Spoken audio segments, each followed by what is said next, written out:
कितना बड़ा लक्ष्य। दुनिया के लोग सिर्फ 500 गीगावाट शब्द सुनते हैं, मेरी तरफ ऐसे ऐसे देखते हैं।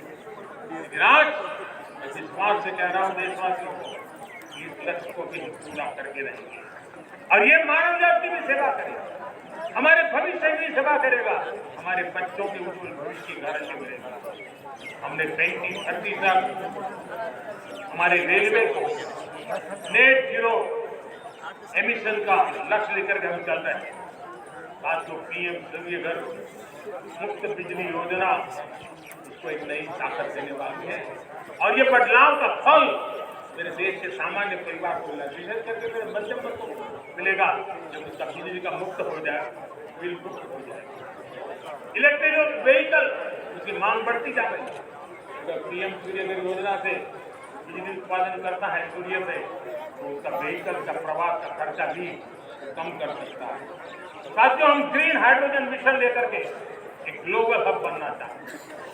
बहुत तेजी से नीतियां बनाई गई और तेजी से उसका इम्प्लीमेंटेशन का काम हो रहा है और भारत ग्रीन हाइड्रोजन एक न्यू एनर्जी की दिशा में हम जाना चाहते हैं। और ये सारे जो प्रयास चल रहे हैं, क्लाइमेट की चिंता तो है ही, ग्लोबल वार्मिंग की चिंता है, लेकिन इसके अंदर ग्रीन जॉब की बहुत बड़ी संभावना है और इसलिए आने वाले कालखंड में ग्रीन जॉब का महत्व बढ़ता है। तो उसको सबसे पहले कैप्चर करने के लिए, मेरे देश के नौजवानों को अवसर देने के लिए, ग्रीन जॉब के लिए एक बहुत बड़ा क्षेत्र को बढ़ावा दे रहे हैं।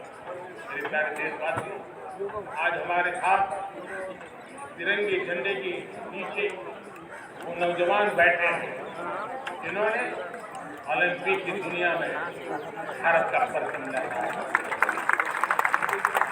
मैं मेरे देश के सभी एथलीट्स को, मैं देश के सभी खिलाड़ियों को 140 करोड़ देशवासियों की तरफ से बधाई देता हूं और हम नए सपने, नए संकल्प, अत्यंतिक पुरुषार्थ के साथ नए लक्ष्यों को हासिल करने के लिए आगे बढ़ेंगे, ऐसा मैं विश्वास करता हूं। आने वाले कुछ दिनों में भारत के बहुत बड़ा दस्ता पैरालंपिक के लिए पेरिस जाने के लिए रवाना इधर का मेरे सभी खिलाड़ियों को भी हृदय से बहुत शुभकामनाएं। साथियों, भारत ने G20 को ऑर्गेनाइज किया, हिंदुस्तान के अनेक शहरों में ऑर्गेनाइज किया, 200 से ज्यादा इवेंट किए। पूरे विश्व में G20 का इतना बड़ा व्याप, इतना बड़ा कार्यक्रम कभी नहीं इस बार हुआ। इससे एक बात सिद्ध कर दी है कि भारत में बड़े से बड़े काम भारत को हॉस्पिटैलिटी का सामर्थ्य भारत में जाता है, ये सिद्ध हो चुका है। साथियों, हिंदुस्तान का सपना है 2036 में ओलंपिक होगा, मेरे हिंदुस्तान की धरती पर हो, इसके लिए हम रेलिंग के साथ ही खड़े हो जाएंगे। साथियों,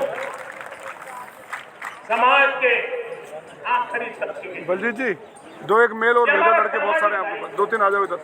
अगर कोई पीछे रह जाते हैं तो हमारी आगे बढ़ने की गति कम कर देते हैं और इसलिए हम आगे बढ़ना चाहते हैं तो भी सफलता तब मिलती है पीछे वाले को भी साथ साथ आगे।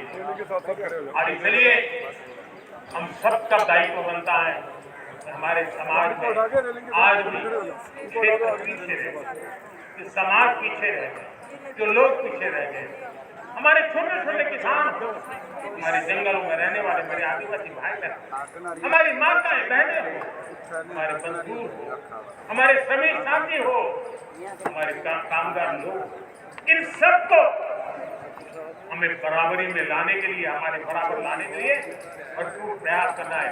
लेकिन अब गति पकड़ गई है, अब लंबे दिन तक हमें वो करना नहीं पड़ेगा, बहुत जल्द हमारे पास पहुंच जाएंगे, हमारी बराबरी में आ जाएंगे, हमारी ताकत बहुत बढ़ जाएगी और बड़ी संवेदना के साथ हमें इस काम को करना है। और इसके लिए एक बहुत बड़ा अवसर आ रहा है। मैं मानता हूँ संवेदनशीलता की दृष्टि से इससे बड़ा अवसर क्या हो सकता है।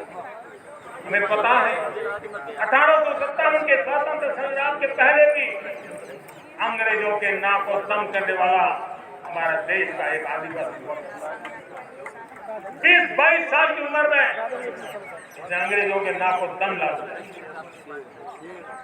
इसको आज भगवान बिरसा मुंडा के रूप में लोग पूजा करते हैं।